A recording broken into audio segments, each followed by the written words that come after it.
Bien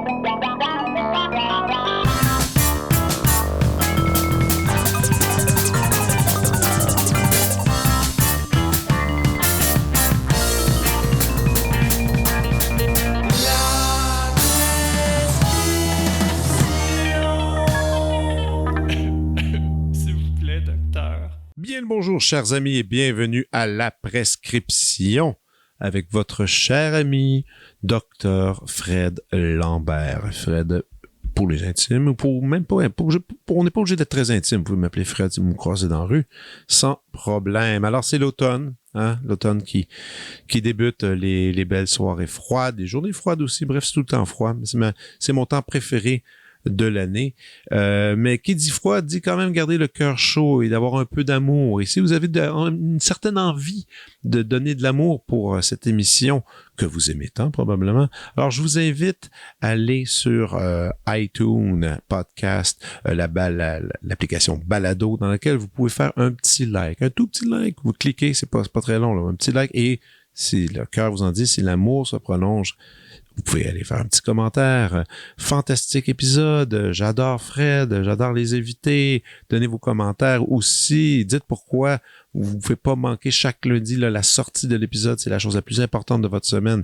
Ce serait très apprécié. Vous allez dire, vous comprenez pas pourquoi faire une telle chose, eh bien, parce que ça peut avoir des petites répercussions pour l'émission, éventuellement, et d'avoir des commanditaires, des gens qui vont s'associer à nous. Pour l'instant, on le fait avec notre cœur et on le fait aussi assez gratuitement. Alors, on espère éventuellement avoir des gens qui vont s'associer à nous. Alors, tout ça dépend de vous.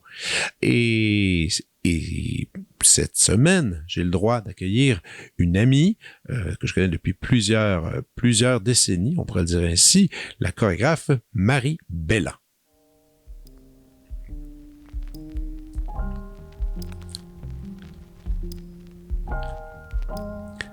Marie Belland sort de l'université en 2003 avec une formation en création de la danse contemporaine.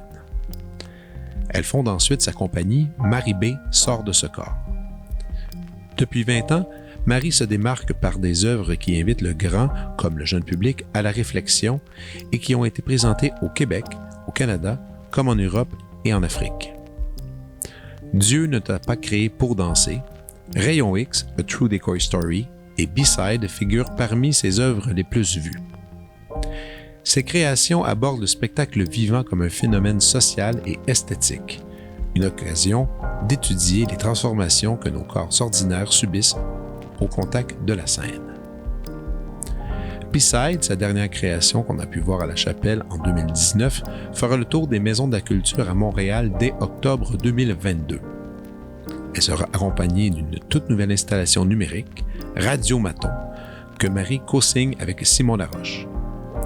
On pourra aussi entendre Marie co-animer avec Anterio la saison 2 des Déplacements sonores, un balado sur et par la danse dont les épisodes sortiront également en octobre 2022. Voici ma discussion avec Marie Belland.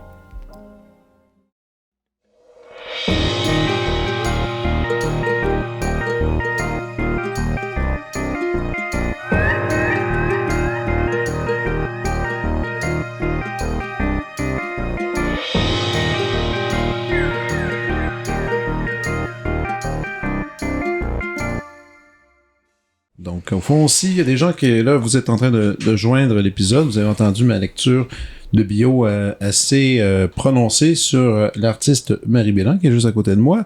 Mais ce qui était un exercice déjà intéressant, c'est que on a eu plusieurs échanges juste sur cette fameuse bio. Parce que c'est ça, c'est un peu quand les gens viennent à l'émission, je leur demande, envoie-moi donc une photo dont tu es fier. Et une description, justement, de ta vie en général. Et là, Marie m'envoie un truc assez intéressant, philosophique et très vague. Et là, moi, de lui dire, là, peux-tu m'envoyer quelque chose, mettons, quelques noms de production, tout ça. Puis là, rapidement, tu me dis, non, je fais plus ça. Et là, j'ai fait, OK, ouais, on a un sujet à discuter aujourd'hui, justement, parce que Marie Belland, qui chorégraphe, que j'aime beaucoup, amie de longue date, qui a une signature, regarde, au fond, je peux peut-être faire mon propre résumé de ce que je pense de qui tu es, qui est dans le milieu de la danse contemporaine depuis plusieurs années, mais qui a trouvé sa signature assez rapidement sur questionner la scène. On dirait que l'idée, juste le fait qu'on soit assis dans une salle, avoir des humains en représentation, c'est pour toi, c'est déjà ça le sujet. Puis après, il y a plein d'autres chorégraphes. Tu sais, moi, j'adore la danse. Puis on a plein d'amis dans ce milieu-là où est-ce que si je vais avoir un show de d'autres gens un peu, justement, avec qui j'ai collaboré, par exemple, Virginie Brunel, où est-ce qu'elle va aller elle va aller avec un thème émotif, émotionnel pur, tu sais, qu'elle va aller, bon, puis ça va être du mouvement, tout ça. Tous les chorégraphes, je pense, trouvent une signature, après, gravitent, tricotent autour, font des variantes, des fois s'en éloignent, des fois en reviennent, tu sais, il y a presque ça, mais il y a toujours une espèce de ligne conductrice. Et puis dans ton cas, si j'ai à parler de toi à d'autres, comme c'est un peu le cas aujourd'hui, finalement, je me rends compte que je peux pas ne pas parler de justement ce questionnement de ce qu'est un spectacle, ce qu'est une représentation de soi sur scène. T'sais. Est-ce que je me trompe? Non, tu te trompes pas. Non, j'ai fait du millage là-dessus beaucoup. Puis j'étais un peu nerveuse, je pense, avant d'arriver parce que je suis dans une période assez trouble où je suis en train comme de déstructurer, restructurer ma pensée, ma démarche, mon approche de l'art. Puis là, je me disais, oh mon Dieu, je vais-tu être capable de ramasser ça dans une période où tout est en mouvement, tout est en train de se transformer. Fait que là, tu me demandes cette question-là. Est-ce que si je dis ça de toi, c'est-tu la bonne affaire? Je sais que c'est une drôle de question, mais souvent, c'est aussi la perception de chacun. Des fois, les gens vont me dire des trucs, souvent on dit « Ouais, mais toi, t'es de même. » Non, je suis pourtant pas. C'est pas vrai. C'est pas vrai, mais c'est vrai que quand, en danse, peut-être encore plus que toutes les autres formes créatives, que ce soit en musique, surtout en musique, par exemple, où est-ce que c'est assez lousse, tu peux comme vraiment te dégager, mais on dirait que la définition est assez importante en danse. Peut-être je me trompe, mais du moins, en ce moment, je trouve qu'elle l'est. Dans plusieurs créateurs, plusieurs chorégraphes, mine de rien, on va le citer, mais un gars comme Dave Saint-Pierre, à un moment donné, fallait que ça provoque. Si ça provoque pas, c'est pas du Dave Saint-Pierre. Puis à un moment donné, Dave, je pense qu'il a essayé de faire quelque chose qui provoquait peut-être un peu moins. Puis même, il était devenu un peu pris avec son propre personnage, tu sais. Puis des fois, les chorégraphes sont pris avec leur personnage. C'est sûr que dans une pratique artistique où on est dans une forme d'innommabilité, d'indiscernabilité, de sensation. Il y a peu de mots qui sont apposés à l'intérieur de l'œuvre sur ce qui est en train de se passer. Fait que peut-être qu'on essaie autour de nommer, au moins donner des repères de langage autour de ce qu'on est en train d'essayer de faire. Fait que oui, c'est sûr que à travers le temps, j'ai tenté de parler de ma démarche avec précision, le plus de précision possible. Qu'est-ce qui est à l'œuvre quand je travaille? À quoi je convie les gens? Mm-hmm. Qu'est-ce que je vais rendre visible sur scène pendant que vous êtes là? Qu'est-ce que j'essaie de dire? Là, j'ai mis un silence avant de dire, parce que je suis pas sûre que dire, ce serait le mot juste, mais qu'est-ce que j'essaie de communiquer, d'exprimer, de rendre visible. Pour moi, rendre visible, c'est peut-être la chose la plus juste. Fait que oui, c'est sûr que... Rendre visible, surtout considérant que tu as déjà fait un show où tu montrais rien. Où il n'y avait pas grand-chose de visible. En effet, ben oui, exactement. Qui s'appelait... Behind. Une danse dont vous êtes le héros, ouais. Puis, d'ailleurs, parlons, avant qu'on s'enligne, puis que pour que les gens, s'il y en a qui veulent s'accrocher à ça, je veux pas attendre à la fin du podcast pour l'annoncer. Tu as des créations qui vont aller sur la route des maisons de la culture. Peux-tu les annoncer, les dates? Ça dérange-tu? La pièce s'appelle B-Side. B-Side, après Behind B-Side. Ouais, il y a eu Between entre les deux, c'est une trilogie. Mm-hmm. En fait. Puis oui, ça va jouer dans les maisons de la culture, puis c'est vraiment intéressant que tu me demandes les dates. Puis là, je vais tisser le fil jusqu'à ta toute première intervention sur ma bio. Mm-hmm. On va comme raccorder ça ensemble pour que je puisse rebondir là-dessus. Oui. Ça a parti avant la bio. Pour moi, tout l'ébranlement que ce qu'on est en train de faire a provoqué chez moi. Mm-hmm. Là, quand je te dis que je suis dans des périodes d'instabilité, là, c'est un peu ça, en mouvance, parce que là, tu sais, au départ, juste le fait de venir parler, tu sais, on s'est parlé au début de ton balado quand tu voulais lancer ton projet. Mm-hmm. On a échangé, tu sais, moi j'en ai fait un balado, puis là, tu m'as dit, quand tu auras des dates de show, tu me diras, tu sais, on pourra parler. Puis ça, déjà, cette première intervention-là, je me suis dit, c'est intéressant, ça. Qu'est-ce que ça veut dire? Est-ce que, comme artiste de la danse, je suis encore visible quand j'ai pas des shows à Montréal pour les gens d'ici? Est-ce que je suis encore... Comment j'existe en dehors des rencontres avec le public qui sont très peu de mon ressort, tu sais, dans le sens où moi, j'aimerais en avoir beaucoup plus.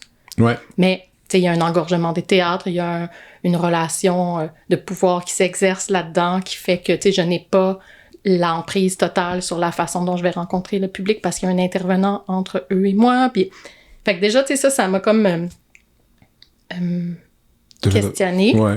Puis ensuite de ça, tu sais, je me dis, hey, wow, OK, là, après ça, moi, j'ai le privilège de venir parler. Là. On me donne comme un espace de visibilité. Pour moi, ça vient de plus en plus avec des responsabilités puis beaucoup de questions. Qu'est-ce que je vais dire? De quoi on va parler? Qu'est-ce que j'ai envie de dire? Qu'est-ce que je voudrais qu'il se passe dans ce... Comment je voudrais me présenter? De quoi je voudrais qu'on parle? Hey, j'aimerais ça qu'on ne donne pas de date de show. J'aimerais ça qu'on parle de la démarche, tu sais, mettons. J'aimerais ça. Fait que là, tu sais, oui, je peux lui donner les dates de show, mais... Mais pour être franc, moi, il y a bien du monde ici qui sont venus qui n'avaient pas de date de show aussi. Dans ton cas, dans le cas de la danse, on dirait que c'est parce que je trouve que les gens vont pas assez voir des shows de danse, que je trouve que c'est préférable d'amener quelqu'un qui a justement un show. Tu sais, par exemple, j'ai reçu des écrivains, j'ai reçu des musiciens qui ont pas nécessairement quelque chose, mais c'est que la musique, c'est toujours accessible, tu sais.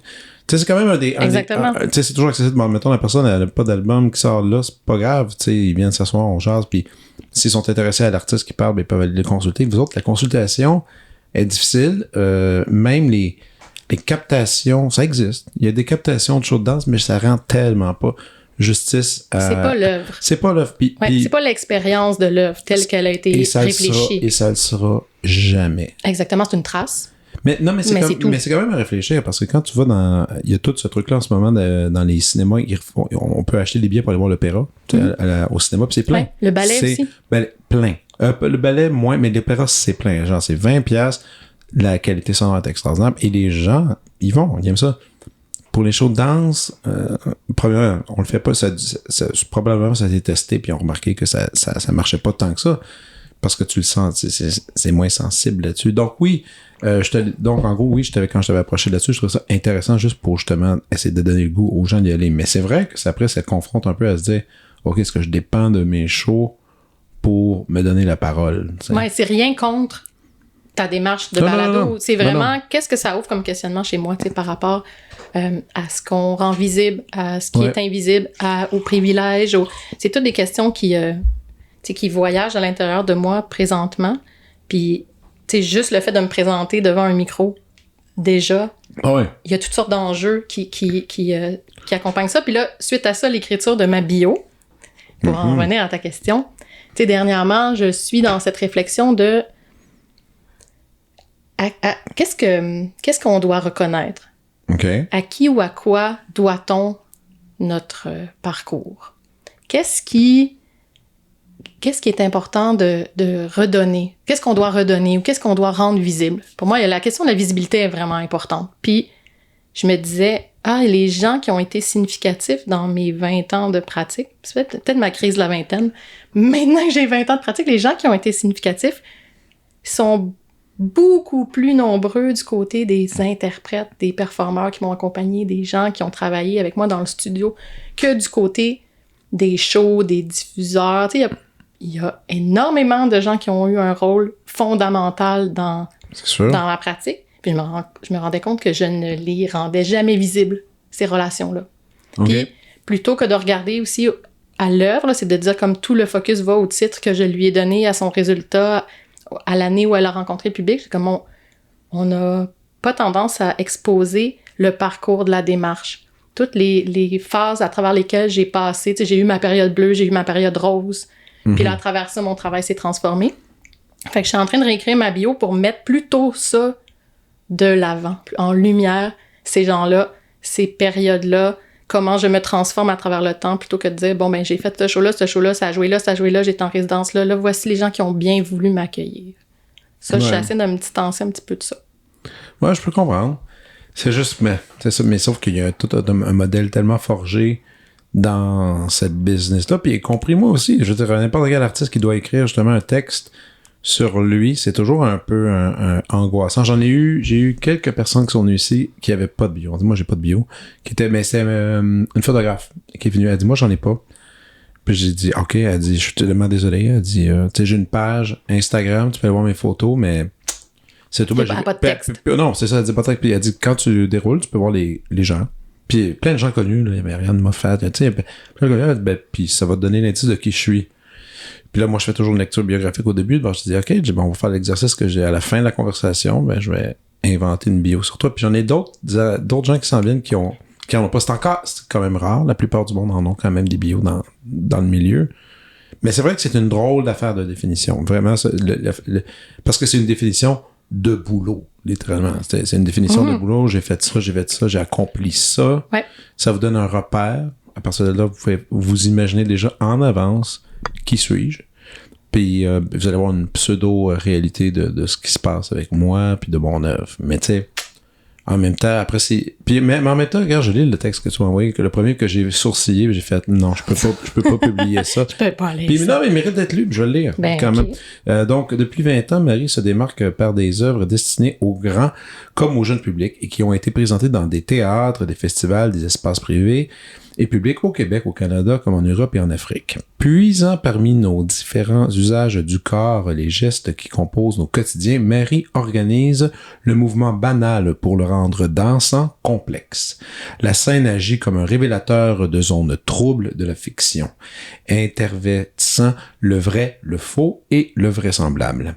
Ses créations abordent spectacle vivant comme un phénomène social et esthétique, une occasion d'étudier les transformations que nos corps ordinaires subissent au contact de la scène. Marie publie en 2019 son mémoire de maîtrise intitulé « Cartographie de la scène, les forces en enjeu dans le spectacle vivant » qui cherche à questionner l'objet spectacle et à en comprendre les rouages. Et là, ça que tu m'as dit, puis c'est bien ça, j'ai fait non. mais cela dit, tu vois, dans un contexte que là on discute puis que je dis ça, je trouve que ça c'est encore plus intéressant, puis ça va m'amener à t'amener des questions sur, si tu veux, j'aimerais ça quand même qu'aujourd'hui on fasse un mini survol des œuvres que tu as faites. Rien que les expliquer, justement, tu as une trilogie, tu as d'autres shows, rien que pour voir le cheminement pour arriver au Abysside. J'aimerais ça juste pour que les gens comprennent, parce que évidemment ces shows-là, on peut pas avoir accès à ça en ce moment, ils sont pas disponibles. Mais en discuter, ça donne quand même quelque chose d'intéressant. Je peux quand même dire que j'ai 2 intégrales sur YouTube.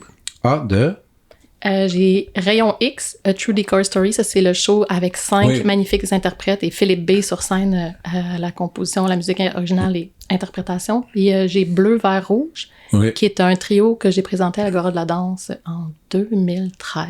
Les 2 shows sont disponibles sur YouTube? L'intégrale, oui. Okay. Justement parce que j'ai commencé aussi à plonger dans la réflexion autour de l'éphémérité des arts vivants. Puis de comment moi je gère ça. Est-ce que je vis bien avec ça? Puis comme artiste, qu'est-ce que ça veut dire?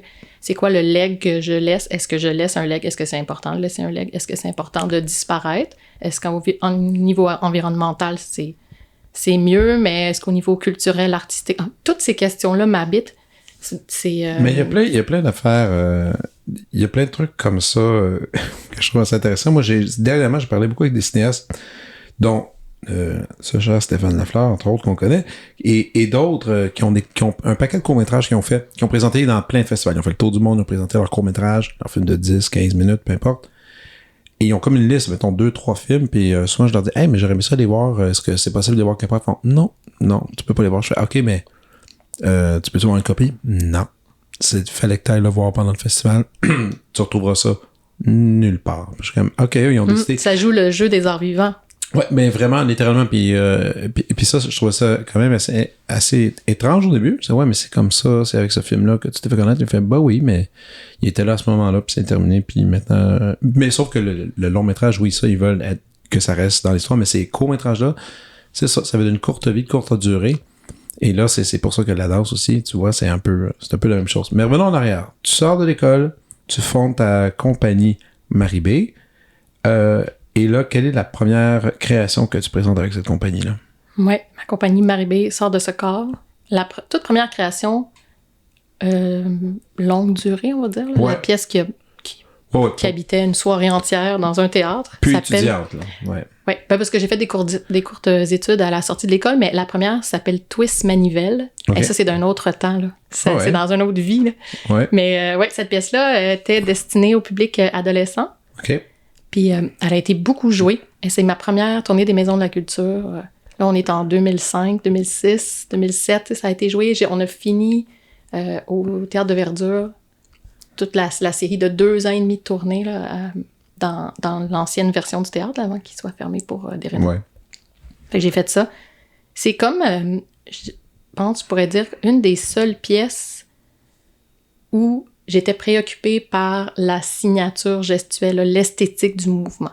J'ai super rapidement abandonné ça dans ma démarche pour faire ce que tu nommes questionner la scène, questionner la fabrication du spectacle, questionner le pourquoi on va sur scène, qu'est-ce qu'on fait là. Mais là, c'était vraiment un mouvement, une histoire qui se passe sur scène. Le typique show de danse qu'on peut un peu comme s'attendre. Qui dérivait de toute l'esthétique des années 90, avec Au Vertigo, puis Jean-Pierre Perrault. Moi, j'arrivais de là.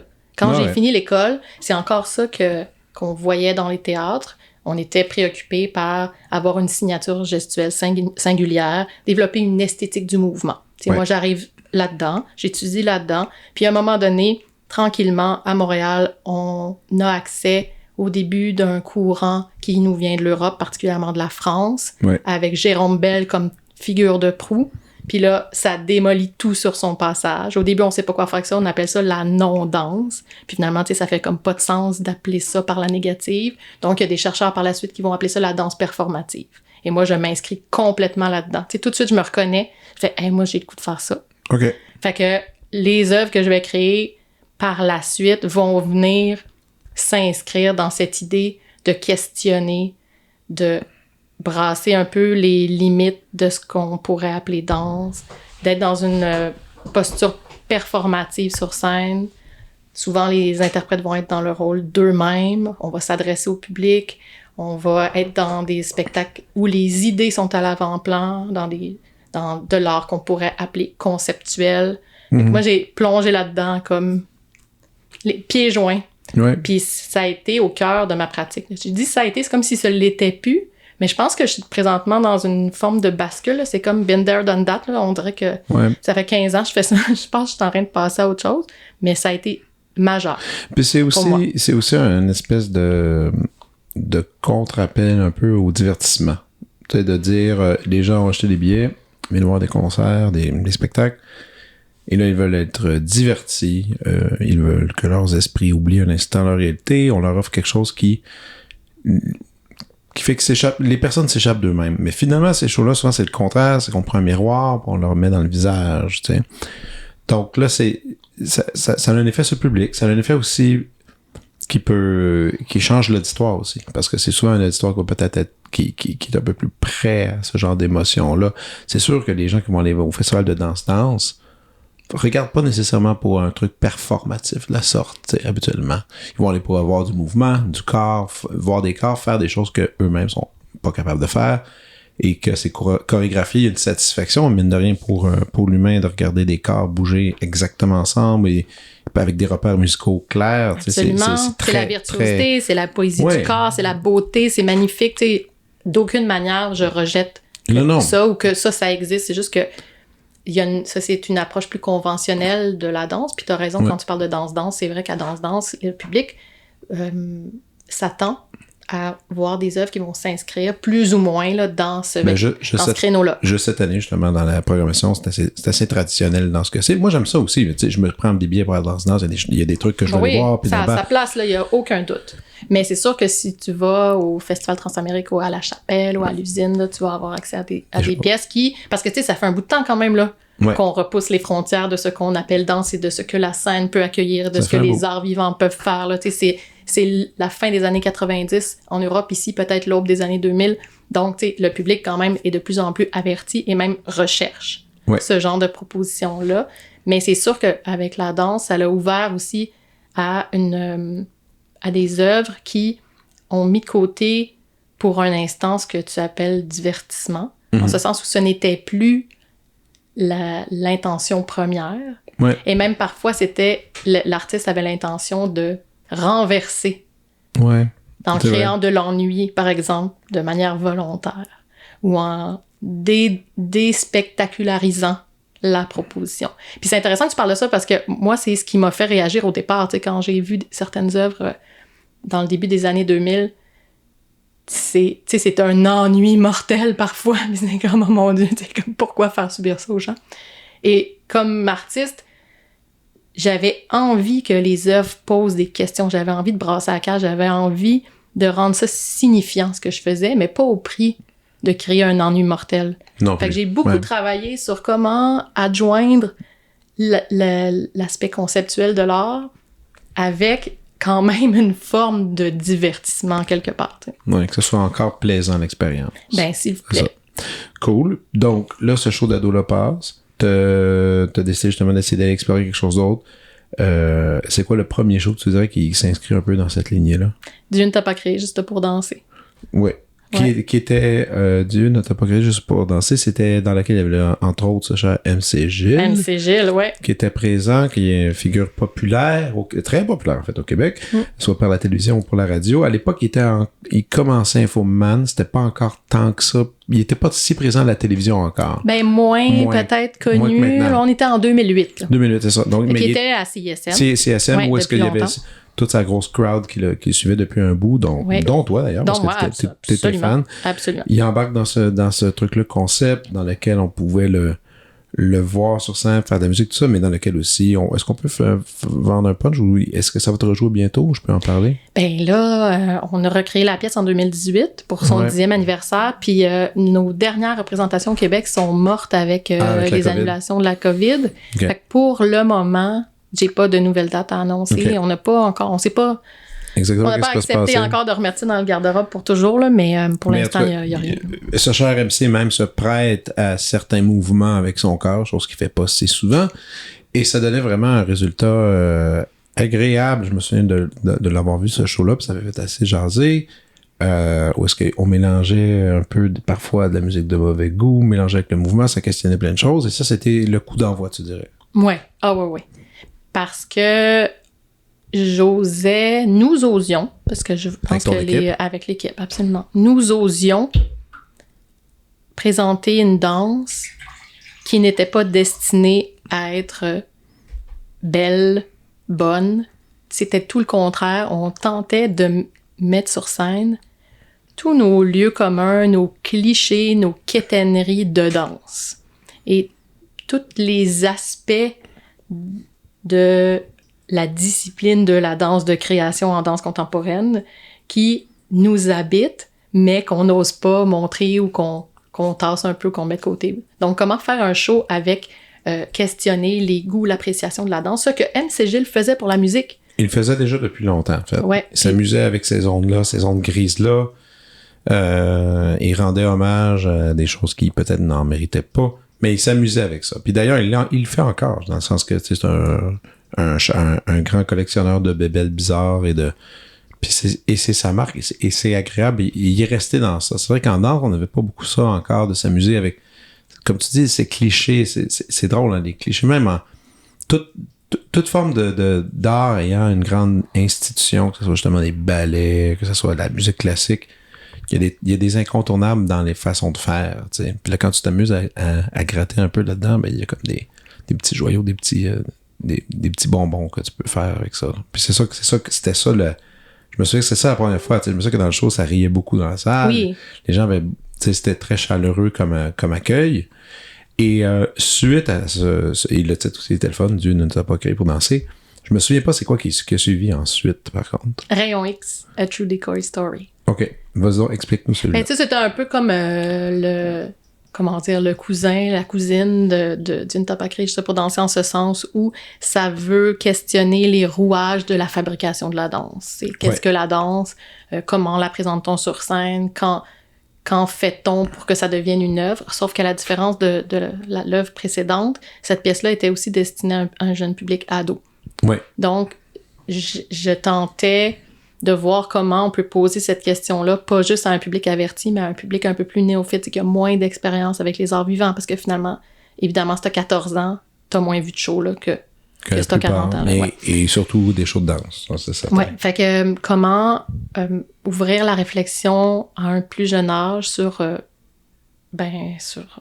la fiction, la vraisemblance, la présence du corps sur scène, tous ces éléments qui composent un spectacle, dans ce ton aussi joueur qui qui étaient présents dans le travail que je faisais à l'époque où j'ai été grandement influencée par plusieurs propositions en humour qui sont... Puis tu sais, je précède la question que tu vas me poser plus tard par rapport aux œuvres marquantes parce que tu sais, je retiens l'information, mais en même temps, je pense que c'est super important. Ça fait tellement partie de la démarche. Tu sais, j'ai été super influencée par les Chicken Swell.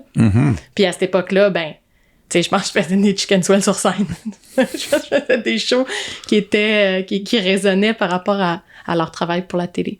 Ouais. Il y avait une forme d'humour là-dedans, volontaire, involontaire. Là, je pense que ça m'habitait, puis ça sortait de même. Là. Non. Puis, et dans ce show-là aussi, il y avait... C'est dans ça qu'il y avait Philippe B. Oui. Et ça aussi, je l'ai vu. C'était comme une espèce de continuité, mais quand même un peu plus relax que Dieu ne t'a pas créé. C'était moins dans le visage, je trouvais. C'était moins punk, c'était moins frondeur. C'était moins frondeur, c'était plus en douceur. Puis ça s'est passé comme ça. Moi, là, je pense que c'est le prochain show, moi, que celui qu'on a parlé, qui est... Lui, c'est Behind. Après. Behind, ouais. Bon, lui... Je me souviens encore, j'étais allé le voir, je pense que c'était la 2e ou la 3e fois qu'il était présenté, puis c'était au Festival de Transamérique, FTA à Montréal. Et quand même, est-ce qu'on a le droit de parler de qu'est-ce qui se passe dans le show? Oui. Quand même, ok, parfait. Dans laquelle on s'assoit dans la salle, c'est complètement noir, mais un noir travaillé, là, on s'assure qu'il y a vraiment aucune lumière, et... finalement, c'est que il y a une scène, mais qui est couverte, et il y a des gens qui dansent et on ne voit rien. Pendant un bout. On entend les corps, on imagine les corps, ce qui est un peu bizarre, vous allez me dire. Et après un certain temps, par un reflet d'eau qui est lancé au sol, il y a une petite craque par rapport à ce mur noir-là, dans laquelle on peut voir par le reflet de l'eau un peu les corps au loin, mais encore une fois, ça demeure tout ça très, très flou. Il y a du mouvement, on peut s'imaginer peut-être par moment une chicane, des fois non, on sait pas, une réconciliation. C'est vraiment très, très vague, mais et tout d'un coup, il y a une pièce qui part, ce qui couvre la scène s'ouvre, on voit le lieu de l'action, on voit plein d'objets tout d'un coup, les corps sont plus là, les danseurs sont disparus, il y a un groupe de musique qui joue une pièce, du groupe avec pas de casque, qui joue une pièce, et c'est la fin du spectacle. Moi, ce que je trouve intéressant, et c'est assez frappant. Je suis sorti de là, j'ai fait, mon Dieu, c'était assez confrontant. Mais ça m'a habité, puis j'ai beaucoup réfléchi. Après, je l'ai revu 2 autres fois, parce que c'était quand même un programme court. C'était pas si long que ça. Et 1 an après, il y a un musicien manquait pour faire le numéro de musique à la fin finale, lorsqu'on ouvre les paraments puis qu'on voit finalement les restants de scène qui sont là. Donc on me demande, Marie, tu m'as demandé de venir faire la musique, alors j'ai eu la chance d'être sur scène, et là moi j'ai vu le show que personne voit. Alors moi j'étais dans le band, dans le silence, en attendant de jouer, puis là j'ai pu voir tout ce que les corps faisaient, et c'était finalement zéro ce que je m'étais imaginé de l'autre côté. C'est délicieux, j'adore. Mais moi, je suis chanceux parce que j'ai eu la chance d'être les deux côtés, ouais, et de l'expérimenter. Et c'était super fascinant. Et les interprètes étaient, disons-le, assez solides. C'était Peter Trotzmer et Rachel Harris. Et Peter, avec qui j'ai eu la chance de travailler dans les dernières années, et que j'ai pu voir que c'est un danseur assez exceptionnel. Est-ce que c'est une pièce... Moi, à la limite, quand je l'ai fini de regarder, je me disais, c'est cool, on est au Festival Transamérique, tout le monde qui est ici accepte ce genre de proposition-là. Après, tu l'as présenté dans d'autres places, ça a pas c'est pas tout le monde que peut-être apprécié ce genre de poussage de limite. Là, je me suis posé la question, par un certain moment, y a-tu du monde qui était choqué de ça? Ben, il n'y a jamais personne qui a claqué à la porte du théâtre. Ça, j'ai pas vu ça. Okay. C'est sûr que ça ébranle nos certitudes sur qu'est-ce que la danse, qu'est-ce qu'un spectacle. Ouais. Puis la pièce est partie comme ça, c'est-à-dire que j'ai travaillé dans un workshop avec Montréal Danse, organisé par Montréal Danse, puis j'avais ces 2 interprètes-là, on était dans un studio, puis j'étais comme, oh mon Dieu, je sais pas quoi leur faire faire. Puis à un moment donné, par hasard, tu sais, il y en a un des 2 qui est passé comme derrière une espèce de miroir sur roulette là, qu'on a dans les studios de danse, puis je le voyais plus, mais je voyais juste son reflet sur le plancher. Puis je me suis dit, oh mon Dieu, c'est vrai que si la danse, je la vois plus, est-ce qu'elle existe encore? Est-ce que la danse existe au-delà du fait de la regarder? Puis la pièce est complètement partie de ça. Fait que c'est sûr que c'est assez radical comme questionnement, dans le sens où j'enlève toute visibilité directe au corps, qu'est-ce qui demeure, puis c'est sûr que ça rend l'expérience assez singulière, mais c'est une des œuvres desquelles je suis le plus fière, en ce sens où je pense que la danse a continué non seulement à exister, mais encore plus fort parce qu'elle est en nous. Tu sais, elle est en chacun de nous, puis chacun, on se construit notre chorégraphie avec les quelques indices que je laisse free, puis le bend à la fin, tu sais. Mais c'est comme, il y avait un concept en composition, est-ce que des gens disaient que plus tu répètes un son régulier, que là tu diminues, puis tu le fais presque imperceptible, qu'une fois, si tu le fais assez longtemps, les gens vont continuer à l'entendre. T'sais. Ça va encore résonner, même s'il peut jouer. T'sais. Il peut appeler ça des sons fantômes. Moi, ça, quand je me souviens, je regardais ça, j'avais fait un peu la même comparaison. Je trouvais que c'est la danse fantôme. Ce sont des fantômes qui sont là. On n'est pas ça. Puis c'est comme n'importe quoi, une croyance aux fantômes. On peut y croire aux fantômes, on peut aussi pas y croire. Donc, il y avait un peu de ça qui était présent sur ce show-là. En tout cas, c'était un super bon show. Puis ça, donc, c'était le début de la trilogie dont tu parles. Ouais, exact. OK. Ouais. Et là, après, on se dirige vers quelle? Ben, après ça, pour continuer avec la trilogie, j'ai travaillé sur une pièce qui s'appelle Between. Between. Puis dans cette pièce-là, en fait, j'ai entamé une démarche qui tend à utiliser la façon dont on soutient notre parole avec notre corps comme gestuelle, comme matière dansée. Donc, la façon dont on parle. Puis là, ben, personne ne me voit présentement, mais tu sais, je gesticule, j'utilise mes mains particulièrement. Je ponctue avec ma colonne, ma respiration, tout ça. Et pour moi, ça, c'est devenu de la matière pour chorégraphier. C'est devenu ça, la gestuelle dont je me suis servi pour chorégraphier. Donc, Between, c'est une pièce entièrement basée sur des interprètes qui parlent sur scène. Et ça est en danse pour moi. Et pour structurer, écrire, chorégraphier, ben, j'ai décidé de les faire parler en même temps. Une par-dessus l'autre, sans arrêt, pendant 45 minutes. Puis tout se passe au-delà des mots, tout se passe dans la manière dont les corps dialoguent ensemble, comment une remplit l'espace négatif de l'autre, comment leurs deux corps arrivent à s'arrimer au-delà du chaos sonore que ça crée. Puis ça crée pas vraiment un chaos sonore. En fait, on se rend compte que notre cerveau est capable de faire la part. D'écouter deux voix en même temps. Et en plus, elles s'échangent des mots, des idées. Donc, j'ai travaillé sur cette idée de la contamination, comment on est influencé par le discours des autres, comment on est poreux, comment on absorbe notre environnement sonore et que ça transforme notre manière de penser, de parler et d'être. Et d'agir et par rapport aux autres. Et ça, c'est pour ça, Between. Donc, Between, c'est justement se retrouver entre ces zones-là, si on peut dire. Exact. Un peu. Oui, dans toutes les entre. Les entre, c'est ça. Et là, le show qui revient dans les maisons de la culture prochainement, B-Side, qui a été présenté, il me semble, c'est pas, c'était juste 2019. Juste avant la pandémie. Automne 19, à la Chapelle, oui. C'est ça. Donc ça, c'était la première fois qu'il était présenté. Et là, tant mieux, il repart finalement, comme beaucoup de productions en ce moment qui ont été reportées. Là, c'est quoi, une dizaine de shows qui vont être présentés un peu partout? Ou vous allez... OK, on peut tout trouver ça sur le site, justement, de Accès Montréal, je pense. Ben, pour ceux qui sont à Montréal, dans les maisons de la culture, là, c'est sur Accès Montréal. Puis sinon, sur mon site à moi, maribé.ca, parce qu'on a aussi des dates au Québec. Et sur les réseaux sociaux aussi, Maribé sort de ce corps. Maribé sort de ce corps, oui. C'est le nom de la compagnie sur Facebook, où on peut trouver toutes ces dates. Et on peut pas le dire encore plus fort que ça, mais tous les spectacles dans les maisons de la culture à Montréal sont gratuits. Il suffit d'aller se chercher un laissez-passer, je pense, 1 ou 2 semaines avant. Vous pouvez les prendre. Quand j'ai cherché, c'était à l'époque, il fallait aller sur place. Maintenant, vous procurez vos billets instantanément en ligne. Et tout ça, bien souvent, je pense que, est-ce que tu vas faire quelques discussions des fois après les shows? Ça va arriver peut-être dans certaines places? Oui, probablement, oui. J'ai pas en tête tous les lieux où on va faire un bord de scène, mais c'est une pratique courante. Là. Pratique courante qui est agréable, dans laquelle on peut justement entendre l'artiste qui explique juste après la performance comme quelles idées étaient véhiculées, tout ça. Donc ça vous donne, vous avez un échange agréable dans lequel vous pouvez poser des questions. Moi, j'apprécie toujours ces moments-là. Je trouve que ça rapproche avec le public et ça humanise un peu tout ça. Peux-tu nous expliquer ou du moins pitcher le show là? Depuis tantôt, j'ai vendu des punchs de plein de tes créations. Mais c'est pas grave, personne ne peut y voir. C'est ça. C'est ça qui est fantastique. Et là, celui-là, ce show-là, je ne l'ai pas vu encore. Et donc, je peux encore moins vendre de punch. Mais tu peux quand même peut-être expliquer un peu l'idée créative à travers ça? Absolument.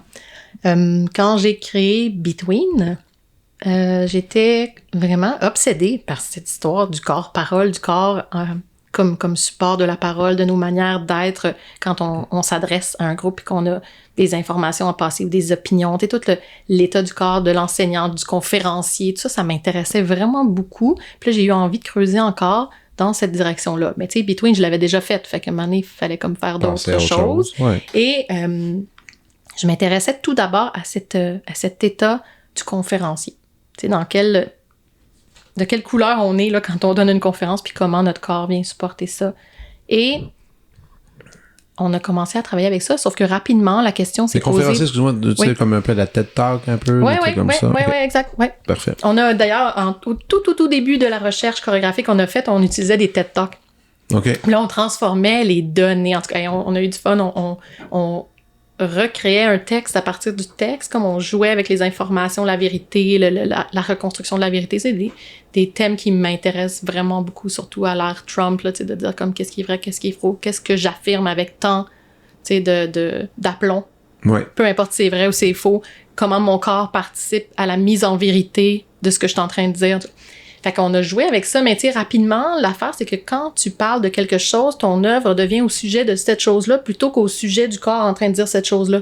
Mm-hmm. Fait que là, j'étais vraiment coincée. Je suis comme, de quoi on va parler pour éviter que ça devienne le sujet du show? Mettons, tu dis, je vais parler de politique, ben là, c'était au sujet de la politique. Je vais parler d'environnement, ben là, c'était au sujet de l'environnement. Exact. Fait que ce qu'on a fait pour dévier ce problème-là, c'est d'utiliser la radio en direct. Fait que les interprètes sur scène portent des casques d'écoute, sont branchés sur la radio en direct de la ville dans laquelle on joue la pièce. Et ils doivent dire à haute voix tout ce qu'ils entendent non-stop pendant 1 heure de temps. Donc, syntoniser un poste. Ou des postes, parce qu'on change de chaîne à différents moments dans la pièce. OK. Puis là, ça part. Ça peut être les nouvelles du sport, ça peut être Radio des Canadiens, Cannes, ça peut être Radio-Can, ça peut être une entrevue, ça peut être des actualités, ça peut être la circulation, la météo, les pubs, toutes. Les tunes. Les tunes. Toutes. OK. Puis, on a comme une partition, on a une trajectoire là, où on va changer de chaîne à différents moments. Et donc, c'est ça le texte de la pièce. Et là, après ça, on cherchait une manière d'engager le corps dans cette chose-là, mais pour créer de la friction, de la tension avec ce texte complètement imprévisible qui est celui de la radio. Fait que ce qu'on a fait, c'est qu'on a... j'ai fait un collage de différents corps, différents états d'être et de mouvements d'émissions d'affaires publiques et d'informations qui ont passé à la télé. Particulièrement des talk shows, mais aussi des lecteurs de nouvelles, des entrevues, tout ça. Oh, ouais. Et les interprètes ont dû apprendre tel quel ce collage-là, avec tous les micro-gestes, les tics, tous les petits mouvements qu'on fait quand on parle. Okay. Ils ont appris ça, texto, chaque petit détail des personnes, ils imitent en fait. Et ça devient la partition du show. Et donc, ils doivent absolument respecter ça à la lettre, alors que ce qu'ils disent est complètement aléatoire et imprévisible. Mm-hmm. Donc, il y a deux parties là, du corps qui sont vraiment... Oui, la partition est double, en fait. C'est ça. Oui, exactement. Puis, ça, c'est la prémisse du show. Ça part de même. Puis là, après ça, on le transforme. C'est ça. Donc, et là, vous vous amusez avec ça. C'est un show, c'est quoi? Ça dure une 50aine de minutes? Là, c'est 1 heure. 1 heure. Une belle heure à côté. Excellent. Et combien d'interprètes là-dedans, finalement? 3 interprètes. OK. Sylvain Lafortune, Bernard Martin, Rachel Harris. Wow, qui était justement dans l'autre création. Qui me suit depuis longtemps, oui. L'idée, est-ce que c'est de un jour embarquer, de prendre la trilogie puis de présenter ça back à back, tac, tac, tac? C'est un beau rêve, hein? Au départ, c'était ça le but. Ça coûte des sous pas mal, là, mais... Oui, il y a comme un enjeu là, financier qui est un frein très important. Évidemment. Qui a comme un peu compromis tous les projets de diffusion de la trilogie qu'on avait sur la table. Ouais. J'ai un petit peu lâché prise. Ben, il faut, à un moment donné. Aussi, puis des fois, c'est plus agréable de dire, de regarder vers l'avant, puis de s'accrocher à justement les nouvelles idées, puis des créations. D'ailleurs, ce qui m'amène à parler de ça, parce que là, puisque t'as ce show-là qui a été créé il y a quelques années, il est présenté, donc je sais que dans ce milieu de danse, c'est un peu étrange parce que vous prenez beaucoup de temps, ensuite vous le diffusez le show. Même un show de danse peut durer actif de nombreuses années. Ça arrive, tu sais, puis ça peut arriver, ça peut arriver par la compagnie originale ou même des fois, il y a des gens qui vont d'autres compagnies qui peuvent prendre le show et le mettre à leur sauce, on peut dire ainsi. Ça, c'est excessivement rare. Mais ça arrive. Mais ça arrive. Ouais. Et là, dans ton cas, est-ce que tu es déjà en train d'explorer une nouvelle création? Est-ce que tu es là-dedans en ce moment? On va parler aussi un peu de ton podcast, ça serait intéressant. Oui. Mais parlons de show avant. Question show, est-ce que tu es en exploration?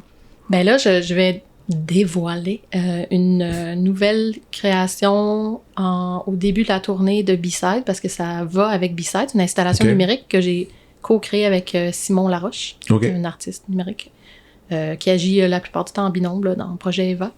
Et donc, on a créé une installation qui est sous la forme d'un genre de photomaton qui s'appelle Radiomaton.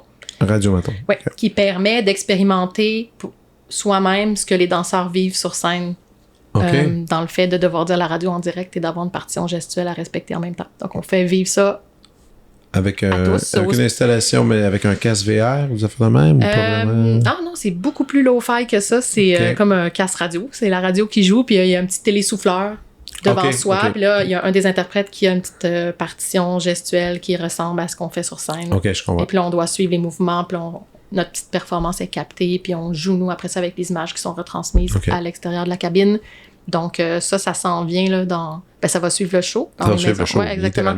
Exactement. Okay. Parce que j'étais intéressée à cette idée de donner à vivre, et donc pas juste donner à voir. Comment je peux donner à vivre l'œuvre et à donner accès à l'enjeu que ça représente pour les interprètes sur scène. Ouais. Ce qui est à faire. Comprendre l'expérience, hein? L'expérience de se lancer puis de devoir accomplir ça, c'est cool. Oui, puis de vivre aussi par son corps, d'avoir une expérience kinesthésique de la surcharge d'informations qui est au cœur de cette pièce-là aussi, parce que c'est aussi ça que ça adresse. Ouais. Comment on est constamment bombardé d'informations, comment on est dans un bruit constant et qu'est-ce qu'on retient de ça, qu'est-ce qu'on ne retient pas, puis encore une fois, comment ça nous transforme. Fait que c'est de le voir sur scène à l'œuvre dans B-Side, mais c'est aussi d'être capable de le vivre dans le radiomaton. Ben oui. Fait qu'un complète l'autre. Puis là, il y a le balado. Oui, parlons du balado maintenant. Donc, tu as parti un balado, je vais l'appeler un balado de danse, même si c'est pas nécessairement un balado de danse. Avec Anne, on dit de, pour et par la danse. De, pour et par la danse, dans lequel il y a Anne Thériault, interprète et aussi chorégraphe depuis quand même quelques années. Là. Elle s'est lancée dans ses propres projets. Et ouais, donc lance-nous pitch un peu du show en question. Ben, Anne et moi, on a fait une recherche il y a quelques années sur la façon dont les mots et le corps dialoguent ensemble. Tu sais, bon, il y a un thème qui est là. Il y a un thème, hein, oui. Ouais. C'est ça l'affaire. Puis, toutes les deux, on a un aspect dramaturgique, sonore dans le travail qu'on fait et une approche des mots qui est profondément liée à l'expérience du corps. Puis, on était dans une démarche où on faisait une recherche sur l'éphémérité de la danse et les traces que la danse laisse dans les théâtres. Et tu sais, t'as parlé de fantômes tantôt, ben on était vraiment là-dessus. On faisait une performance où on prenait les archives des théâtres, puis on nommait tous les gens qui ont été sur scène dans l'histoire de ce théâtre-là depuis sa fondation et qui ont fait vivre de la danse. Puis on faisait comme une perf avec ça. C'était notre recherche. On l'a fait à 2 reprises. Puis là, la pandémie arrive, puis là, on suspend ça. Mais aussi, ça résonnait plus comme en pleine pandémie. Ça avait perdu de sa vibration. C'était plus urgent, là, comme de faire ce projet-là. Mais on voulait continuer à questionner le lien entre les mots, le corps. Donc, on a privilégié une forme balado. Et l'intention, c'est de voir comment, si on engage le corps, ça transforme notre manière de penser et de parler. Okay. Et donc, on chorégraphie des parcours qui sont jalonnés de moments où on va juste s'asseoir et discuter, mais aussi de différentes activités, consignes, d'état de corps. Et donc, il y a comme des stations et on va les faire traverser aux gens qui nous accompagnent pour l'épisode, des artistes en danse. Et à travers ça, on va leur poser des questions et on va les faire parler. Fait que des fois, on parle assis, mais des fois aussi, on parle en mouvement. Des fois, on parle en marchant. Fait on parle souvent en marchant. Ouais. Parce qu'on part du principe que quand le corps s'active, notre esprit va réfléchir différemment. Et ça va générer quelque chose d'autre. Et si on vient juste d'avoir une expérience kinesthésique ou une expérience corporelle spécifique de danse, de mouvement, de présence à l'extérieur, ben là, les prochains mots qu'on va prononcer vont être teintés de ça.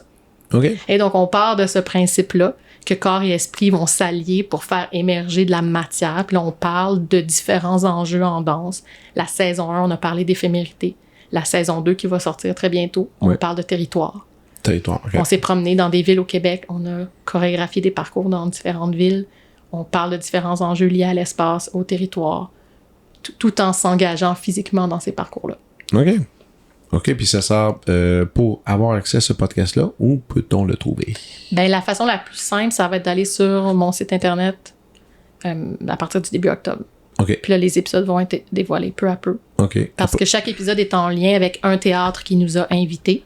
OK. Soit à Repentigny, Saint-Mathieu-du-Parc, à Gaspé, à Québec. Donc, on est comme attachés. Notre partenaire, c'est un partenaire en art vivant. T'sais, on est attaché à ce partenaire-là, donc on diffuse l'épisode en lien avec ce partenaire-là. Donc, pour l'instant, ça ne sera pas sur les grandes plateformes. Là, ça va arriver plus tard, mais tous les épisodes vont être ramassés sur mon site. Donc, pour l'instant, c'est là qu'on va les trouver. Exact. OK.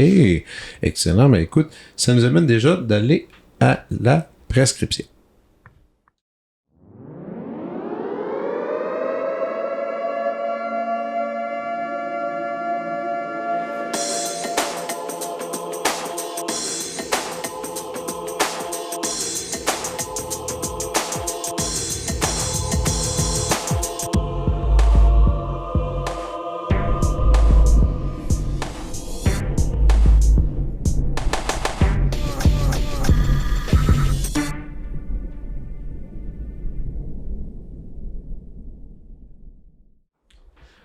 OK, Marie, alors à toi de me suggérer des choses à observer. Ça peut être même des choses que je connais déjà en passant. C'est pas très... L'important, c'est de connaître un peu plus ton univers, tes trucs qui te font triper. Alors, vas-y. Et ça peut être plus que 3. Je dis souvent 3. Puis les gens disent, ouais, mais c'est pas assez. Il y en a qui disent, c'est trop. Il y en a qui disent, pas assez. Mais en fait, c'est assez libre. Alors, vas-y. OK, c'est bon. Ouais. J'en ai pas 10. OK. Ça m'a tellement fait travailler ta question, parce qu'au début, la question que tu m'as envoyée, c'est quelles sont les œuvres les plus marquantes de ta vie? Ouais. Là, j'ai dit, mon Dieu Seigneur. Ouais, mais c'est large aussi quand même, parce que ça peut être un film. Ça m'a fait travailler parce que la façon dont je recevais ça, c'est il faut qu'il y ait eu un avant et un après. Tu sais, il y a quelque chose comme qui m'a transformé. C'est comme mon mot aujourd'hui, la transformation. Mais marqué, il faut que tu sois transformé, non? Ah, moi, je l'ai reçu comme ça. Mais parce que, si tu dis quelle œuvre qui t'a transformé, oui, mais marqué, mettons quelque chose, tu sais, il y a tel film, Jazz, Les Dents de la Mer, quand j'ai vu ça m'a marqué, parce que je suis pas allé me baigner dans un lac pendant un bout, après, même s'il n'y a pas de requin. Mais ça m'a marqué, ouais, ça m'a transformé un peu, mais tu sais. Oui, mais après ça, tu sais, qu'est-ce qui reste de ça, c'est une autre histoire, là, mais... C'est ça. Mais il y a quand même, j'ai essayé de voir qu'est-ce qui m'avait fait basculer. OK. Allons-y. Puis, ce qui est intéressant, c'est que je trouve que des fois, il y a des œuvres marquantes qui nous mobilisent, puis il y a des œuvres marquantes qui nous immobilisent. En tout cas, moi, dans ma pratique, il y a des trucs qui m'ont comme gelé un peu, puis il y a des trucs qui m'ont donné de l'élan. Puis là, j'ai eu de la misère à choisir à travers ça, en tout cas. Puis, ouais, OK. C'est bon. Excellent. J'y vais. Aussi, il faut dire que, une autre parenthèse, une millième, j'ai été très confrontée par le fait que c'était tous des hommes. Ça m'a vraiment dérangée. Ah. Fait que je vais te les livrer quand même, mais je suis très troublée de voir que ma liste, elle contient des hommes. Pourquoi? Parce que j'aurais aimé que des femmes me transforment. Puis, mais tu sais, je peux pas mentir, je peux pas comme revenir en arrière, puis non, puis comme dire « Ah non, mais finalement, c'est pas ça qui m'a transformée. » Je dois admettre que c'est ça. Mais tu sais, quand j'ai fait la liste, une fois que j'ai fini, je me suis dit « Où sont les femmes? » Ouais. Ben voilà. Mais c'est pas un concours de parité non plus. T'sais. Non. Dans les influences, dans les... Non, c'est un constat. C'est ça, c'est un constat. C'est un fait. Ouais, puis c'est correct aussi, je pense. Il y a pas de mal à ça, surtout que si... Puis ça revient, ça peut revenir à une longue discussion, c'est qu'on va si on va dans les trucs qui t'ont marqué, c'est dans le passé. Dans le passé, il y avait moins de diffusion aussi d'œuvres de femmes. Tu sais, je pense qu'il y a quand même un rapport aussi, là, un rapport temporel possiblement, aussi, puis aussi, ça me préoccupait pas. Mais tu sais, je m'en foutais, en fait, de savoir si c'était un homme ou une femme qui avait comme proposé cette œuvre-là. Ben oui, ben bien sûr, ça m'importait. Là, ça te dérange un peu. Absolument pas du tout. Ben, je le vois. OK. Je regarde ça. Ouais. Puis je constate. Ouais. C'est ça, j'en suis là. Donc, écoutons ces belles références d'hommes. C'est ça. Mais tu vas voir, il y a quand même des femmes parce que j'ai triché un peu. En tout cas, OK. J'écoute. C'est parti. Pink Floyd, The Wall. OK. Le film. J'adore que tu ris. Ouais. J'ai le jeunesse, là. Oui, 14 je comprends. Ouais. 14 ans, 15 ans. T'es pas la seule dans cette gang-là. Il y en a une couple. En boucle. En boucle? Ah, ouais. Ah, ouais. En boucle. Ben, tu sais, je suis une grande fan de Pink Floyd, là, de longue date. Aujourd'hui, non, j'écoute encore. Mais... Il me faisait peur, moi, le film. À chaque fois, mais c'est excessivement troublant. C'est très dérangeant. Puis ce qui vient vibrer pour moi là-dedans, c'est la mince ligne entre la popularité, le végétariat, le pouvoir. Ah, ça me fait peur. C'est peur, hein? C'est vrai que c'est peur. C'est peur, ce film-là. Mais puis aussi comment il y a une bascule de santé mentale aussi, mais tu sais, toute la ligne entre la vedette de rock puis le dictateur. Oui, absolument. Tu sais, moi, c'est ça qui m'interpelle beaucoup dans ce film-là, puis je trouve ça tough. Je trouve ça tough parce que je trouve que c'est rempli de contradictions, là, le statut de la vedette. Là. Il y a comme... Ouais. Tu sais, faisant partie du milieu des arts, mais n'étant pas connue, tu sais, je me sauve de tout ça avec toutes sortes de... Ça me confronte de toutes sortes de manières. En même temps, ça me libère d'un paquet d'affaires. Là. J'ai pas besoin de donner mes 100 bonnes adresses aux 7 jours. Super. Parce que je trouve pas ça intéressant. Je trouve pas ça du tout intéressant. Même si j'ai eu de la misère à faire ma liste, j'ai dit, mon Dieu, c'est tellement insignifiant ce que je pense, puis qu'est-ce que j'aime. Anyway. Mais, en même temps, tu vois, tu sais, justement, quand est-ce qu'on est visible si on est personne comme artiste? Ouais, ça vient me confronter quand même, tu sais, parce qu'on est dans un modèle social où notre réussite est calculée aussi en fonction de la visibilité qu'on a. Puis dans ce film-là, c'est vrai qu'il y a quelque part, c'est illustré, en tout cas, sur l'espèce de pouvoir d'artiste, puis qui finalement se transpose très bien aujourd'hui à certains, là, je veux dire. Puis qu'on n'a pas il n'existe pas un guide pour naviguer sainement là-dedans. Là, exactement, oui. C'est délicat et de plus en plus, c'est rempli de grandes responsabilités, là, d'être visible, de prendre la parole sur la place publique, puis qu'est-ce que tu vas dire, puis qui es-tu pour dire ça, puis OK. Ça, c'est un film qui m'a vraiment beaucoup bouleversée. Tantôt, je les ai nommés les Chicken Swell. Mais tu sais, j'aurais pu partir ça avec François Pérusse. Après ça, j'aurais pu dire La fin du monde est à 7 heures. J'aurais pu dire Flight of the Conchords. J'aurais pu dire Les Appendices. Mettons, j'ai choisi les Chicken Swell parce que je pense que c'est comme l'apogée là, de ma relation avec l'humour. Faut dire aussi que tu as dit François Pérusse, oui, certes, puis je veux dire, c'est un roi sacré de l'humour qui traverse les décennies, quand même, c'est quand même fort, là, on parle de 30 ans, là, quand même, qui fait encore son truc. Sauf que dans le cas des Chicken Swell, qui était vraiment de plus courte durée, c'était le format de la télévision, là. Oui, c'est vraiment différent. Puis ce qui m'a intéressé dans les Chicken Swell, c'est tout l'aspect bricolé, le lo-fi. Je me suis beaucoup inspirée de ça. Tout l'aspect de mettre en avant-plan les idées. Avant le concept. Avant le format, avant la finition, comme l'esthétique. Puis souvent, c'était les idées qui étaient le spectacle avant même le résultat, là, et après le résultat. Moi, j'adore, mettons, les rires de cerveau, j'adore quand ça vient comme bousculer ma pensée, j'adore quand ça me fait travailler, j'adore quand c'est complexe. J'ai l'hymne à la cognition, à l'intellectualité. Là, moi, j'adore ça. Puis j'ai pas tout le temps valorisé, mais moi, je suis une super intello, puis j'adore ça quand ça me fait travailler mentalement. Moi, je me souviens que les Chicken Swell, j'ai découvert ça à cause de Pierre Bourgault, qui en faisait un hommage redoutable dans le Journal de Montréal, alors qu'il écrivait encore sa chronique. Puis c'est quand même Pierre Bourgault, là. C'est quand même un intellectuel assez popé. Puis lui, il dit à quel point que c'était son petit péché. À chaque semaine, il y en avait. Il avait sa petite dose. Il dit ma petite demi-heure. C'est un article qui était super beau, en fait. Mais puis c'est comme ça que j'ai découvert. Puis écoute, il y a plein de gens. J'ai encore les DVD de ça. Moi aussi, j'ai encore. C'est un classique. Là. C'est culte, ouais. Après ça, j'ai choisi un artiste visuel. Puis ça m'a fait penser ces deux expos que j'ai vus au MAC. Un autre artiste visuel qui est une femme. OK. Qui? Mais elle m'immobilise, mais lui me mobilise. Fait que j'ai comme eu de la misère à choisir, mais Teresa Morgales, écoute, je sais pas comment on prononce. Bien son nom.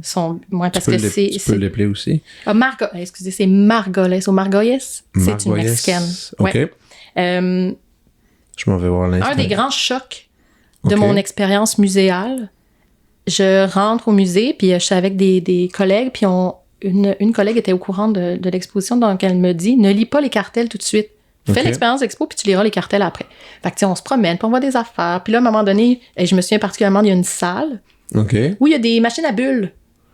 Puis là, je fais comme « des machines à bulles. Tu sais, là, on s'en va dans les bulles.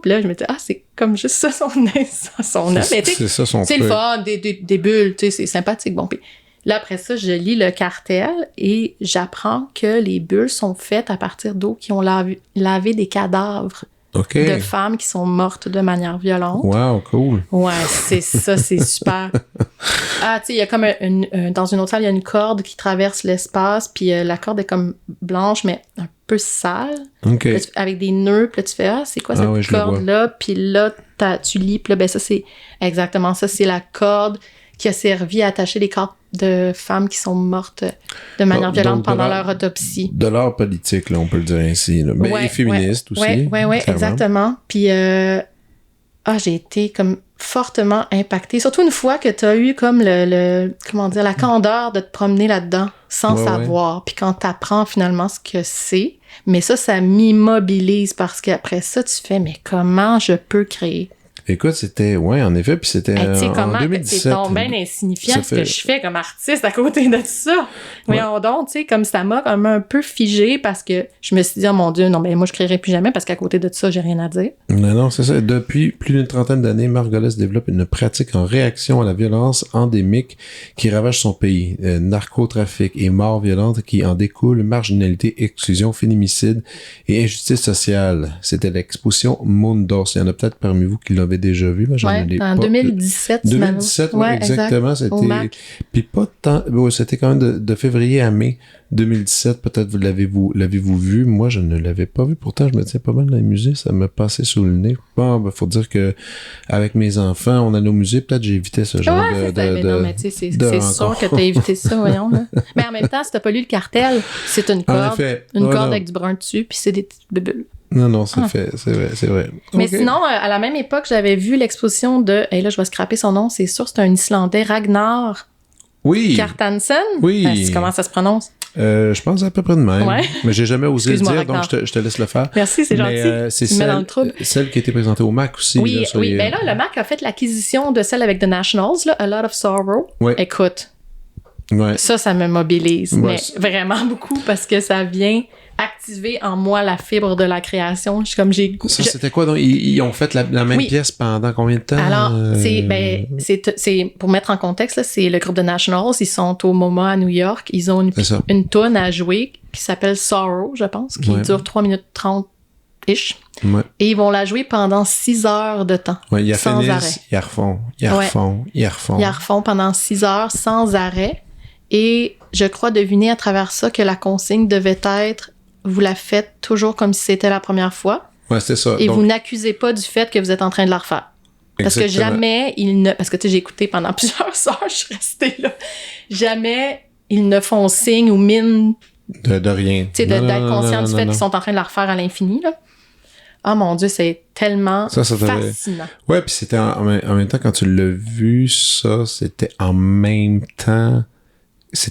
temps que l'autre. Que l'autre- The Visitors. Que The Visitors. Ah oui, qui est absolument sublime, là. Ça, Ça a c'était, comme donc ben pas de bon sens, là. ça, c'était assez incroyable. Ça Ouais. aussi, ça, je l'ai vu avec ma fille. Ça, j'étais allé avec la poussette, puis on était allé se promener, puis je m'étais écrasé là pendant un petit bout, puis c'était vraiment une belle expo. Mais ça, c'était oui. Peut-être qu'on peut dire c'était quoi? C'est comme dans une grande salle du MAC, il y a des écrans géants. Il y a 8 écrans, je pense. Ou 8 à 10. Ou peut-être même encore plus, en Ouais. fait. Ouais. Et chaque écran diffuse une captation d'une des pièces d'une grande maison dans laquelle il y a un musicien ou une musicienne. Oui, c'est ça. Et c'est très long, c'est très contemplatif. Et aussi, la photo est belle et tout ça. Et on suit... Tout ça est monté simultanément. Donc, la personne qui est dans telle pièce en train de faire quelque chose, ben, et là, on tourne la tête, il y a un autre écran, puis là, on vit. Et tout ça était presque en grandeur réelle. Ouais, grandeur nature. Les grandes... C'est les gens qui sont sur les écrans sont aussi grands que nous, c'est au sol, donc on a l'impression vraiment d'être dans cette demeure, dans cette maison étrange. Et bon, on ne pas des poches parce que c'est sûr qu'elle va revenir cette explosion-là. Ouais. C'est certain parce que c'est quelque chose de super puissant, super beau. Ça avait remporté, je pense d'ailleurs, à la fin de l'année, toutes les revues à Montréal avaient parlé du meilleur show, bon, c'est le cas de le dire, de musée de Ouais. l'année au Québec, même / Canada, puis c'était vraiment impressionnant. Mais c'est Une spatialisation de la musique qui Aussi. est absolument... Très pour moi, en tout belle. cas, c'était ça le cœur de mon expérience, la spatialisation de la musique. Comment Ouais. tu passes d'un écran à l'autre, tu as accès à plus un instrument ou l'autre, mais en fait, ils jouent tous en même temps. Exactement. Puis Ouais. c'était vraiment touchant. C'était très beau. Cool.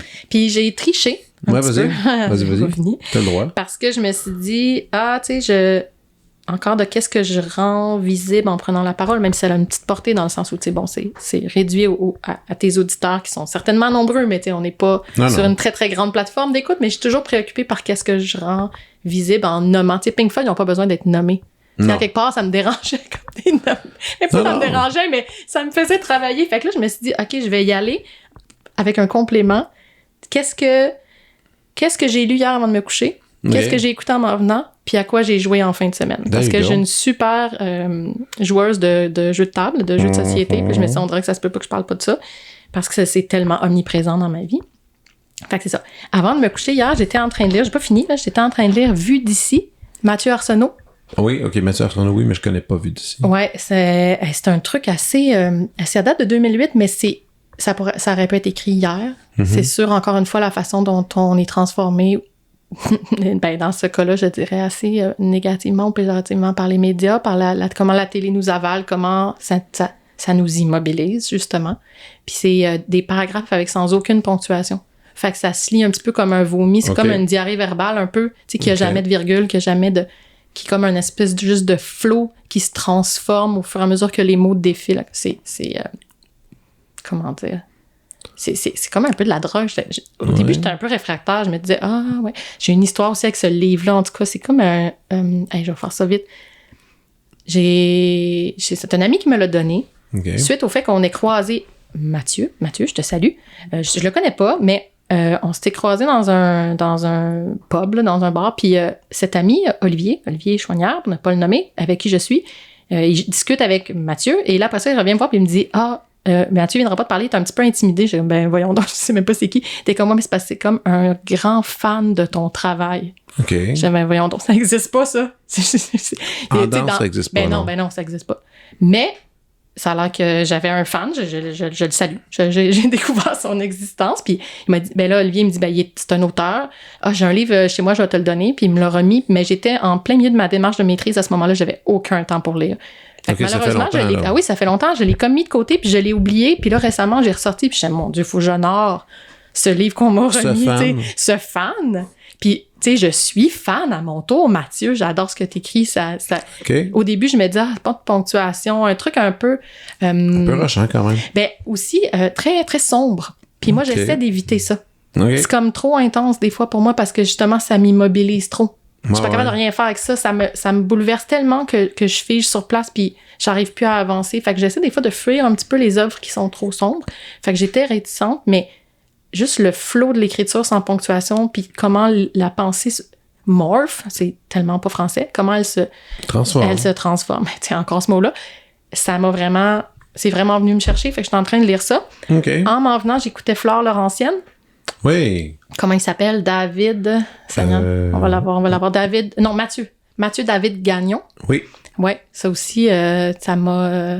C'est venu comme me harponner malgré moi. Là, je suis comme tombée là-dessus, pas par hasard, mais tu sais, sans être trop avertie de ce que c'était. J'ai écouté sur Radio-Canada Audio, le balado de son show live. Puis j'étais, c'est quoi non ça, Flore Laurentienne? Je vais écouter un petit peu, puis j'ai pas été capable de l'arrêter jusqu'à temps que ça finisse. J'ai été vraiment comme, harponner complètement. J'étais, excellent. Comme vraiment attachée à l'esthétique, aux couleurs, à qu'est-ce que ça vient comme éveiller comme paysage. Ouais, puis il y a comme 2 volumes, il y a volume 1, volume 2 qui a fait de ce projet, en fait, de Florentienne. Parfait, excellent. Qui est vraiment magnifique. Puis finalement, en fin de semaine, j'ai joué à Everdell. OK. Qui est un jeu de société. Jeu de société. Bon. Non, t'as le droit d'aimer ça. J'ai eu ça, mais t'as le droit d'aimer ça. Je sais que t'as eu ça. Mais je suis content que tu viennes de mentionner ça. Donc, explique-moi donc, c'est quoi les grands défis de ce jeu de table? J'aime ta petite condescendance. Non, mais c'est quoi qu'est-ce qui se passe? Ben, ce qui est intéressant, en fait, dans ce jeu-là, c'est que... je sais même pas si je saurais expliquer c'est quoi le jeu, parce que on dirait comme ça un peu... Non, mais c'est bien. Dis-le aux voix pour te rendre compte à qu'est-ce que tu joues. À quel point c'est vide, qu'est-ce que je fais. Non, pas vide, mais à quoi tu joues. Oui, OK. C'est un jeu dans lequel on doit constituer une forêt de 15 cartes, puis les cartes vont comme... ça va créer des synergies. Les cartes vont travailler ensemble pour générer des points. OK. Et tu crées des combos. En fait, une carte va avec une autre, mais il faut que tu essaies de les assembler pour comme multiplier leur potentialité de points. OK. Et donc, tu as comme 15 places pour mettre des cartes. Et donc, tu dois réfléchir à chacune des cartes que tu recrutes parce qu'elle génère des combos différents. Chaque carte génère des combos différents et t'essaies, tu sais, de tirer le plus grand parti de chaque décision que tu vas prendre. Et moi, c'est ça qui m'intéresse dans le jeu de société. Et ça se joue tout seul?